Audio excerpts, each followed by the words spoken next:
Mis amigos, estamos ya en el segmento La Entrevista de la Semana y como cada cierto tiempo viene a compartir con nosotros nuestro asesor en materia de temas políticos, también en temas internacionales, cómo no, el politólogo Daniel Pou, a quien le damos la bienvenida una vez más. Saludo, honorable, bienvenido a Puntos Encontrados. Saludos, don Leandro, un saludo para los amigos televidentes y cibernautas que disfrutan este programa toda la semana. Tengo muchos amigos que me reportan el programa y la calidad que usted ha logrado sostener durante mucho tiempo. Muchas gracias, gracias.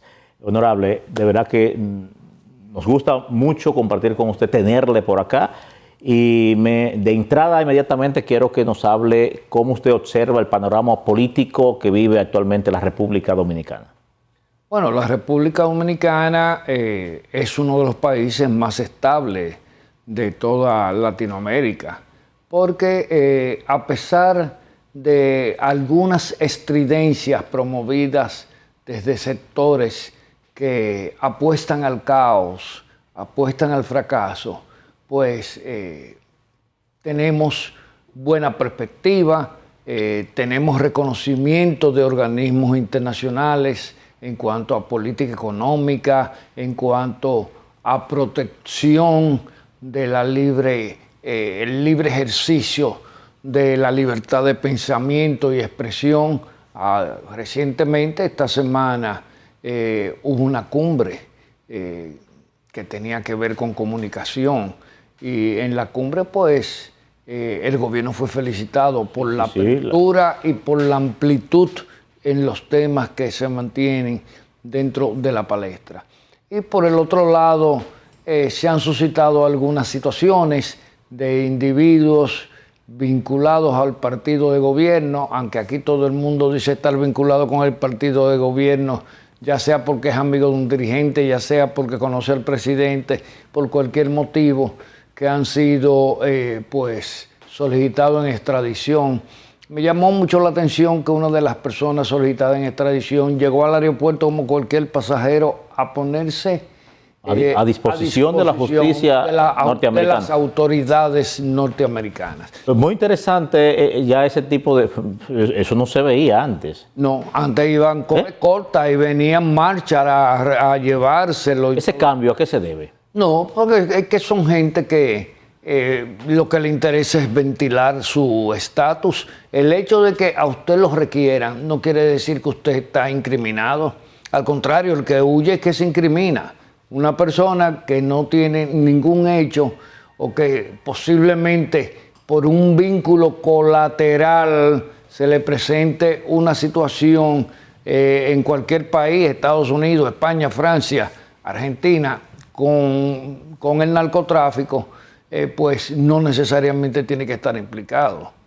Entonces, lo que hay que esperar, lo que pasa es que aquí queremos explotar políticamente ese tipo de situación sin importar que se le produzcan daños a la familia de esa persona, a sus allegados, a la propia sociedad, porque muchos pretenden lograr capital político de esa manera. ¿Afecta esto la imagen de los partidos políticos? En este caso se está señalando el PRM, al propio gobierno.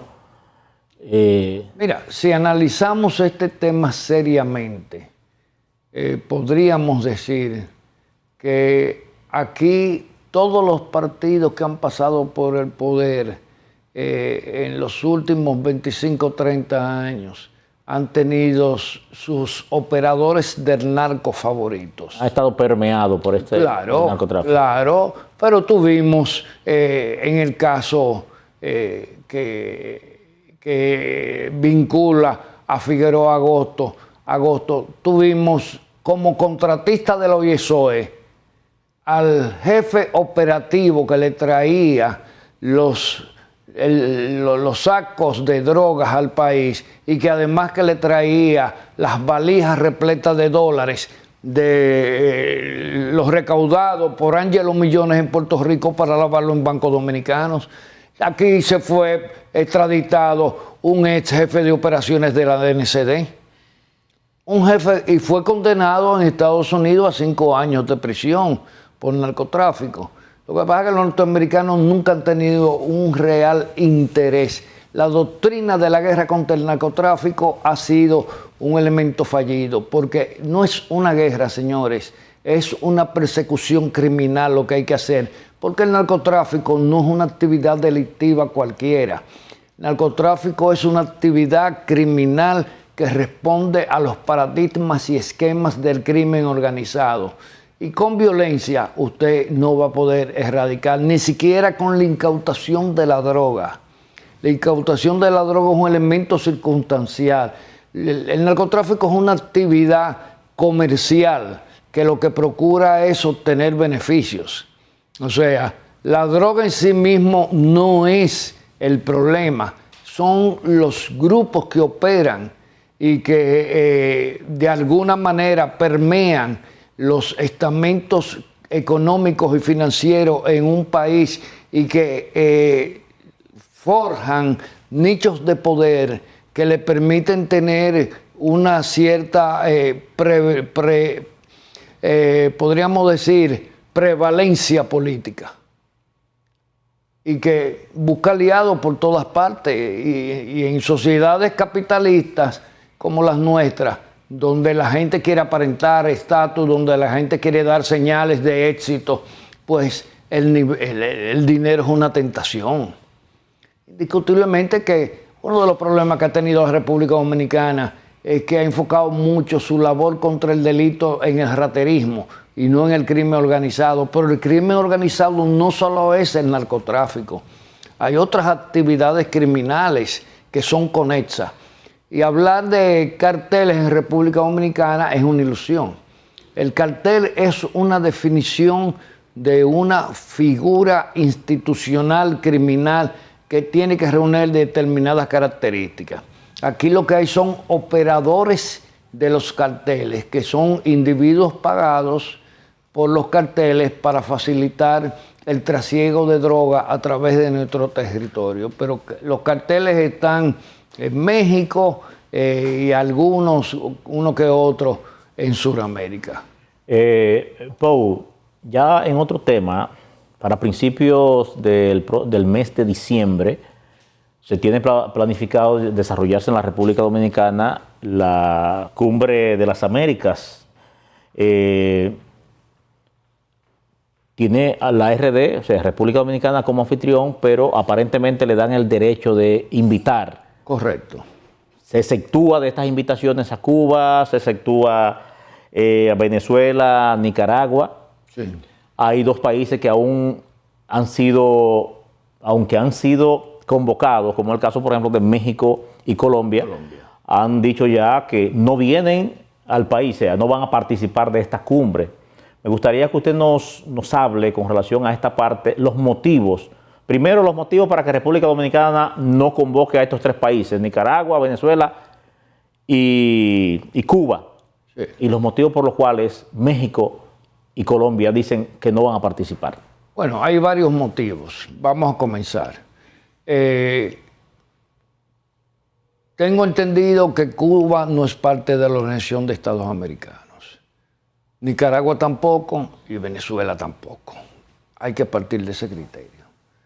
Por el otro lado, esos tres países se han negado a celebrar procesos de elecciones libres. Y uno de los principios fundacionales que se estableció en la Declaración de Fundamentación de la Cumbre de las Américas en el año 1994 era que había que hablar de democracia, de gobernanza, de Estado de Derecho. Entonces, países que tienen personas secuestradas en Ergástulas, como lo tiene Venezuela, como lo tiene en Nicaragua y como la tiene Cuba, no puede hablar de Estado de Derecho. Entonces, tú no puedes incluir a una persona en un diálogo con un valor que no practica. Ellos no creen en democracia. Ellos no creen en democracia, definitivamente. Yo tengo una amiga que fue secuestrada por las autoridades venezolanas, una especialista colega, al momento que iba a salir del país. Ella es española, venezolana, y ya tiene más de un año. Una mujer incluso hasta con quebrantos de salud, con una serie de acusaciones baladíes, porque ella hasta profesora fue de las Fuerzas Armadas venezolanas, una experta en geopolítica y en temas de seguridad nacional y derechos humanos. Y así en Nicaragua es peor. En Nicaragua están deportando y desnacionalizando a personas, hijos de nicaragüenses, nacidos en territorio nicaragüense, sencillamente porque no se pliegan a las políticas del señor Daniel Ortega y de su flamante esposa. Y en Cuba, pues, no hay ni derecho a la protesta. Un régimen ya macilento, sin ningún tipo de capacidad de promover ni siquiera las más mínimas condiciones de supervivencia a un pueblo. Pero eso desde el punto de vista crítico. Ahora, uno de los graves problemas ha sido la doble moral de la política norteamericana para que eso haya tomado ese curso. Eso es otro problema. Entonces, que no se hayan invitado, bueno, yo estoy completamente de acuerdo que nos invitaran, porque no hablamos lenguajes similares, no tenemos códigos similares y no hay una noción del valor humano similar. Ahora, es una pena porque ojalá se pudiera lograr reunir un foro donde vayan los demócratas y los no demócratas, porque también hay regímenes que son democráticos, entre comillas, pero en términos prácticos son tan autoritarios como ellos. Usted se da cuenta. Pero vamos a ver qué se logra con la Cumbre de las Américas. La Cumbre de las Américas, desde la última cumbre, la del 2022, que también hubo la misma situación de que nos invitó a Cuba, que nos invitó a Nicaragua, que nos invitó a Venezuela, pues ha venido con ese tema y indiscutiblemente que la cumbre no escapa a la debilidad que muestra la OEA como organismo multidimensional, definitivamente. Porque desde su fundación hasta ahora se han tratado de establecer nuevos valores, políticas comunes, pero en el terreno de la realidad, lamentablemente, eso no se lleva a cabo. Y con relación a Claudia Sheinbaum y Gustavo Petro, bueno, México, Colombia, sí, mira, la posición de ellos. Bueno, Petro yo sé que lo hace como una respuesta a la situación de tensión que él tiene con Estados Unidos. Estados Unidos hoy en día, en este momento, se encuentra en una situación institucional y de derechos que apunta hacia elementos profundamente cuestionables. Estados Unidos ahora mismo a nadie que no sea norteamericano y hasta siendo norteamericano, nadie le asegura garantías jurídicas para transitar por sus calles. Por eso el turismo en Estados Unidos ha empezado a descender de manera vertiginosa. Yo tengo un amigo alemán que tiene propiedades en Estados Unidos y en Alemania y vive de un lado para otro porque es un empresario de la construcción y fue apresado en una calle de Estados Unidos y metido en una ergástula y sometido a un baño de agua helada. Óigase bien, una persona que tiene residencia, incluso inversiones inmobiliarias en sectores de clase alta de Estados Unidos. O sea, en Estados Unidos hay un problema terrible y es que se quiere instaurar un modelo de pensamiento dentro de esa sociedad que utiliza como ariete el miedo, sembrar el miedo, sembrar el temor, y también en la política exterior se ha dedicado a lo mismo. Eso va a llevar a Estados Unidos a convertirse en un país sumamente cuestionable en términos institucionales de democracia y en términos institucionales de Estado de Derecho. En los últimos días ha estado sobre el debate la contratación de una empresa alemana con relación a la impresión de la cédula de identidad y electoral en la República Dominicana, así como también la impresión de pasaportes y licencias. Se dice que la misma empresa... Y carnet de migración. Sí, la misma empresa que está trabajando esto es la que está también haciendo lo propio en Haití. Sí, y en muchísimos países. Se ha señalado como que podría ser esto temerario debido a la cantidad de informaciones que ha de manejar esta institución, tomando en consideración la relación, ¿no?, que tenemos con los haitianos, la cercanía y las situaciones que se han estado dando desde los orígenes de ambas naciones. Aquí en República Dominicana hay mucha gente que quiere estar cazando brujas. Estas son empresas que tienen acceso, se le pasa desde los organismos oficiales una información y ellos actúan. Ellos no tienen acceso a modificar la base de datos que se le pasa, que son dos cosas diferentes. Yo creo que es una manera de alarmar, de querer llamar la atención, porque esas empresas son empresas que tienen inversiones multimillonarias, se juegan su prestigio. Hay que averiguar. Empresas transnacionales que han trabajado en el mundo entero. En el mundo completo. En el mundo entero. Entonces no es verdad de que se van a poner ahora a hacerle documentos falsos a los haitianos para que parezcan ser dominicanos. Eso no es cierto. Yo creo que esas son mentalidades febriles, patológicas, que yo siempre dije, señor, este tema del antihaitianismo va a traer serias manifestaciones patológicas en República Dominicana.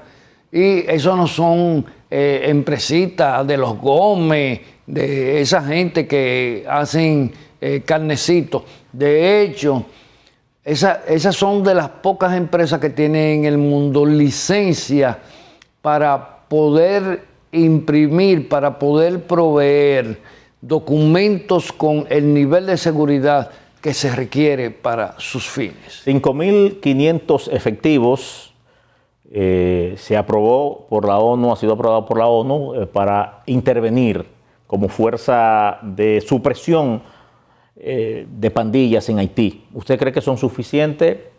No, el territorio haitiano es un territorio complicado por lo accidentado que es. Es más pequeño que República Dominicana, pero eso no es suficiente para recuperar el dominio del territorio. Vi ahí como que ya Estados Unidos donó unos 20 vehículos blindados. Sí, pero que vehículos blindados no son vehículos con el buen desenvolvimiento, la agilidad, la presteza para poderse enfrentar con pandillas. Eso es para frente. O sea, que esto no soluciona nada realmente. Eso no soluciona. No apacigua nada. Nada. Y así como fracasó esta pequeña tropa que vino de Kenia, que luego pues prácticamente fue abandonada a su suerte en Haití.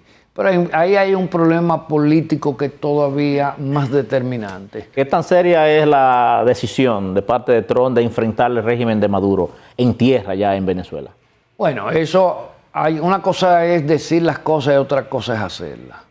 Yo he visto que hay una guerra híbrida de mucho impacto psicológico, pero en términos de guerra firme, en el terreno firme, pues eso es otra historia. Habla que ya tiene gente encubierta de la CIA. Sí, siempre la han tenido. Siempre. ¿Tú crees que la CIA no cohabita en todos los lugares? Él cohabita en todos los lugares, hasta en China.